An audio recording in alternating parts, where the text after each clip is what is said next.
हम औरतें अपनी फैमिली के लिए, बच्चों के लिए सब बेहतर से बेहतर करने की कोशिश करते हैं, चाहे वो सहरी हो, अफ्तारी हो या आम ज़िंदगी के मामलात।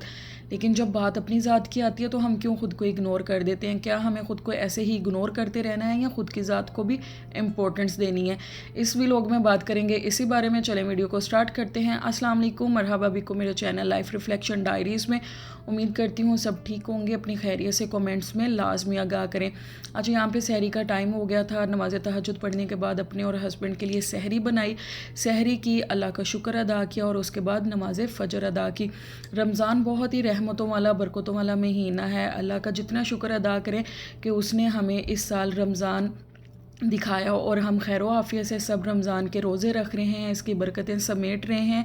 ना जाने अगले साल हमें ये रमज़ान नसीब हो या ना हो, तो जितना हो सके इबादत में दिल लगाएं और कुरान को पढ़ें, तर्जुमे से पढ़ें, इसको समझ कर पढ़ें। मैं अपनी हर वीडियो में कहती हूँ ये कोई भी शो ऑफ या दिखावा नहीं है, लेकिन सिर्फ एक मोटिवेशन है कि अगर मैंने शुरू किया है इस साल तो आप भी शुरू करें आज से ही तर्जुमे के साथ कुरान को पढ़ना, ताकि पता चले कि हमें अल्लाह के क्या अहकामात हैं। अच्छा, इसी के साथ कुरान पढ़कर तिलावत करके मैं बाहर आई और परिंदों का मैंने दाना चेक करना था, क्योंकि अपनी तो सहरी कर ली थी, लेकिन इन मासूम परिंदों का, जानवरों का ख्याल रखना भी हमारी ही ज़िम्मेदारी है।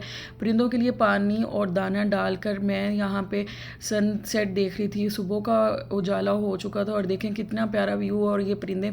अच्छा, जब भी आप नेचर को देखते हैं तो एक अजीब सा सुकून आपके अंदर उतरता है। मेरे साथ तो यही होता है कि जब भी आप पहाड़ों को, दरिया को या इस तरह खुले आसमान को देखें तो आप इतना सुकून अपने अंदर उतरता हुआ महसूस करते हैं। ये सुकून क्यों हमें महसूस हो रहा होता है? हम नेचर से कनेक्ट करते हैं और नेचर किससे कनेक्ट करती है? हमारे अल्लाह से कनेक्ट करती है। जब भी हम ऐसी चीज़ें देखते हैं तो हमारे दिल में ख्याल आता है ये चीज़ें किसने बनाई हैं? फिर खुद ही जहन, अकल जवाब देती है कि एक ही ज़ात है, अल्लाह रब्बुल इज़्ज़त की। अच्छा, यहाँ पे मैंने थोड़ा सा व्यू इंजॉय किया, थोड़ी सी मॉर्निंग ब्रीथ ली और उसके बाद जी मैं आ गई दरवाज़ा बंद करके घर में। और फिर मैंने सोचा कि नींद मुझे आ नहीं रही थी तो क्यों ना मैं अपने बाकी के काम काज कंप्लीट कर लूँ। सहरी के बर्तन हुए थे और मैंने यहाँ पे सहरी के बर्तन धोना शुरू कर दिए। अच्छा, ये एक अच्छी रूटीन है अगर आपके बच्चे हैं, स्कूल जा रहे हैं रमज़ान में, क्योंकि अभी तो छुट्टियाँ नहीं हैं। पहले गर्मी में रमज़ान आता था तो छुट्टियाँ होती थी। सुबह सहरी करें, नमाज कुरान पढ़ें, उसके बाद अपने बच्चों को रेडी करें, स्कूल भेजें, फिर अपने घर के जितने भी काम काज हैं, छोटे छोटे किचन के बर्तन। और जब तक, वैसे भी मुझे लगता है हम औरतों का जब तक किचन साफ़ ना हो, बर्तन क्लीन ना हो तो हमें सुकून नहीं मिलता। इतना सा काम करके फिर आप रेस्ट करने के लिए चले जाएं तो ये होता है कि जब आप 9 बजे या 8 बजे बच्चों को स्कूल भेज के रेस्ट करती हैं तो ज़ोहर तक आपके पास बड़ा इजीली टाइम होता है कि आप अपना भी रेस्ट कर लें, बच्चे तब तक स्कूल से फ्री होकर घर आ जाएं। और फिर जब बच्चे आएँ तो ज़ोहर की नमाज़ अदा करने के बाद, कुरान पढ़ने के बाद, ज़ोहर के बाद जब फिर आप असर पढ़ लेते हैं, ज़ोहर से असर तक अपने आप को इबादत में बिज़ी रखते हैं, तो फिर असर के बाद आपका टाइम स्टार्ट हो जाता है इफ्तारी की प्रिपरेशन में। तो यहाँ पे ये एक बड़ी अच्छी हैबिट है। अगर आप लोग भी चाहते हैं, घरेलू खातून हैं, बच्चों को डील कर रही हैं, स्कूल जा रहे हैं बच्चे, तो ये वाली जो रूटीन है ना, ये आप अपनी रूटीन बना सकती हैं बहुत अच्छे से, बहुत इजीली। आप अपने घर को, अपने काम को और अपने बच्चों को मैनेज कर लेंगी। तो यहाँ पे जी मैं बर्तन भी धो रही थी साथ साथ, और साथ ही मेरे बर्तन कंप्लीट होने वाले थे। तो फिर मैंने सोचा कि क्यों ना मैं सफाई भी कर लूँ घर की। तो लेकिन हस्बैंड मेरे रेस्ट कर रहे थे तो मैंने यहाँ पे किचन एटलीस्ट अपना सारा समेट लिया था। और जब किचन साफ़ हो जाए, बर्तन साफ़ हो जाए, तो हम औरतों को वैसे ही सुकून आ जाता है। अच्छा, एज़ यूजुअल वही रूटीन के उसके बाद रेस्ट किया, ज़ोहर के टाइम उठे, नमाज़ वगैरह अदा की और असर के बाद आज जो था ना, मेरे हस्बैंड का इफ्तार डिनर था, तो हस्बैंड गए थे इफ्तार डिनर पे, मैं अकेली थी। यही बात कर रही थी कि जब हम अकेले होते हैं हम कह देते हैं, मेरे माइंड में भी पहले ये आया कि यार मैं अपने लिए इफ्तारी के लिए क्या ही बनाऊँ, रहने देती हूँ, बस कुछ हल्का फुल्का खा लूँगी। तो फिर मैंने सोचा कि क्यों, जब हम अपनी फैमिली के लिए, अपने हस्बैंड के लिए, अपने बच्चों के लिए इतनी मेहनत करते हैं, उन्हें इतनी अच्छे से ट्रीट करते हैं, तो क्यों ना हमें ख़ुद को भी प्रिंसेस ट्रीटमेंट देना चाहिए। कभी कभार अगर आप अकेले हैं, घर में फैमिली नहीं है या बच्चे इर्द गिर्द नहीं हैं, तो ख़ुद के बारे में भी उतना ही सोचें जितना आप अपनी फैमिली और बच्चों के बारे में सोचते हैं। तो मेरे माइंड में भी पहले आया कि नहीं, क्या करना है ख़ुद के लिए, वो बंदा थोड़ा सा सुस्त होना शुरू हो जाता है जब बात अपनी ज़ात की आती है। तो फिर मैंने कहा नहीं, मैं अपने लिए कुछ ना कुछ बनाती हूँ। तो यहाँ पे बेशक मैं अपने अकेले के लिए बना रही थी, लेकिन मैंने एज़ यूजुअल जैसे मैं नॉर्मल अफ्तारी में प्रिपरेशन करती हूँ तो मैंने उसी तरह अपने लिए प्रिपरेशन की। मैंने थोड़ी सी यहाँ पे जी चना चाट बनाई, उसको प्रेजेंट किया अच्छे से, उसको मैंने फ्रिज में रख दिया रेडी करके। और उसी के साथ साथ मैंने अपने लिए फ़्रेश ऑरेंज जूस बनाया। और जितनी भी मैं नॉर्मल रूटीन में अफ्तारी की प्रिपरेशन करती हूँ तो मैंने उसी तरह की, मैंने किसी भी चीज़ की कमी नहीं की। क्योंकि हम अपनी ज़ात को कभी कभी ये अच्छा मौका होता है जब आप अकेले होते हैं, तो ये बल्कि आपके पास एक अच्छा मौका होता है। उस मौके को अवेल करें, ख़ुद के लिए टाइम निकालें, ख़ुद के बारे में अच्छा सोचें, अच्छा खाएं, अच्छा पिएं।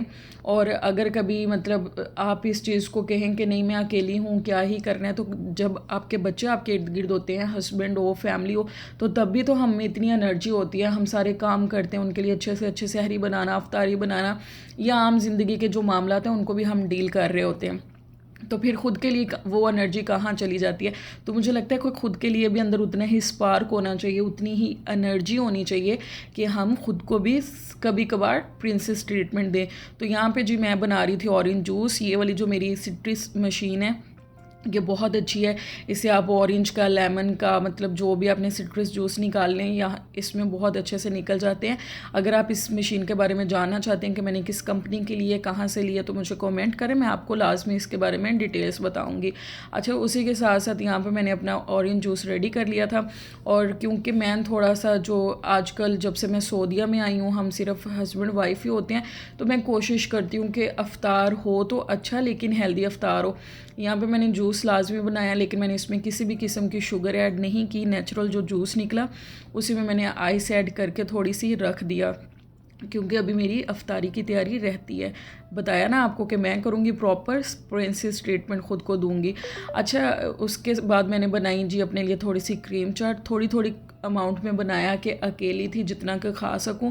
और उसके बाद मैंने बनाई जी ये आलू के पकोड़े कह लें, आलू के चिप्स कह लें। मेरे हस्बैंड इसको पकोड़े कहते हैं और मैं इसको आलू की चिप्स कहती हूँ। और मुझे और मेरे हस्बैंड को, इवन कि मेरी फैमिली में, पाकिस्तान में मेरी जो मतलब मदर की फैमिली है ना, वहाँ पे भी इस चीज़ को बहुत पसंद किया जाता है। हम लोग पकोड़ों की बजाय ये वाली चिप्स जो है वो ज़्यादा प्रेफर करते हैं कि अफ्तार में चाहे थोड़ी सी ही हो लेकिन ये लाजमी हो। तो मैंने अपने लिए भी बिल्कुल थोड़ी सी हाफ़ आलू की बनाई ताकि ज़ाया ना हो। मैंने अकेली ने खानी है तो चलो खाई जा सके। तो यहाँ पे वैसे भी अफ्तारी का टाइम भी होने वाला था, 15 मिनट रह गए थे, तो मैंने सोचा कि जितनी भी प्रिपरेशन है मैं जल्दी से कंप्लीट करूँ। और ये एक ऐसा टाइम था कि मैं अकेली थी, मैं इस मोमेंट को एंजॉय कर रही थी, अपने लिए चीज़ें बना रही थी और साथ ही साथ अपने बारे में सोच रही थी। समटाइम अब यही होता है कि जब अफ्तारी बना रहे हो बच्चों के लिए, बच्चे ने, किसी ने ये नहीं खाना, किसी ने वो नहीं खाना, तो जब आप अकेले हैं ना, तो इसमें उदास होने की बजाय, सुस्त होने की बजाय इस मौके को इतना अवेल करें, इतना एंजॉय करें कि अपनी ज़ात के बारे में सोच के, अपनी ज़ात की पसंदीदा चीज़ों के बारे में सोच कर उन चीज़ों को बनाएं, उन चीज़ों को एंजॉय करें। तो यहाँ पे देखें जी माशाल्लाह माशाल्लाह अल्हम्दुलिल्लाह मेरी जो अफ्तारी है वो कंप्लीट हो चुकी है। मैंने यहाँ पे अच्छे से प्रेजेंट की, प्रॉपर तरीके से प्रेजेंट की। मगरिब की अज़ान हो गई थी, दुआ की, रोज़ा अफ्तार किया और अल्लाह का बहुत ज़्यादा शुक्र अदा किया कि जिसने एक रोज़े का और इजाफ़ा किया था हमारी ज़िंदगी में। अल्लाह पाक आप सबको हमें सेहत दे, ईमान दे और आइंदा रोज़ों का भी लुत्फ़ उठाने वाला बनाए।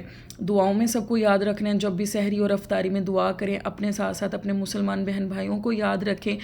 जितना हो सके इबादत करें, अपने इर्द गिर्द जो भी नीडी लोग हैं उनके बारे में सोचें, उनकी मदद के लिए सोचें, जितना हो सके उतना करें, क्योंकि अल्लाह पाक नीयतें देखते हैं और नीयतों के हाल जो है वो अल्लाह ही बेहतर जानते हैं। अच्छी नीयत रखें, अच्छी सोच रखें सबके लिए, मैं यही कहती हूँ, क्योंकि जब आप किसी के बारे में अच्छा सोचते हैं तो अल्लाह आपको अच्छा ही नवाजता है। यहाँ पे देखें जी मैंने अपनी अफ्तार प्लेट रेडी कर ली, बहुत मैंने इस चीज़ को एंजॉय किया।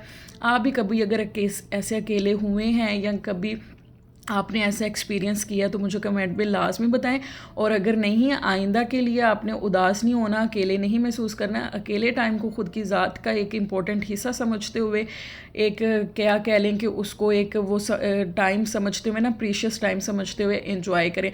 यहाँ पे जो अफ्तार मेरा बच गया था उसको मैंने कवर किया और फ्रिज में रखा, क्योंकि जो भी था इतना ज़्यादा अकेले नहीं खाया गया। तो यहाँ पे मैंने नमाज मगरिब अदा करके चीज़ों को समेटा। इसी के साथ वीडियो को एंड करेंगे। अपना बहुत सारा ख्याल रखिएगा। अल्लाह हाफिज़। मिलेंगे एक नेक्स्ट व्लॉग में।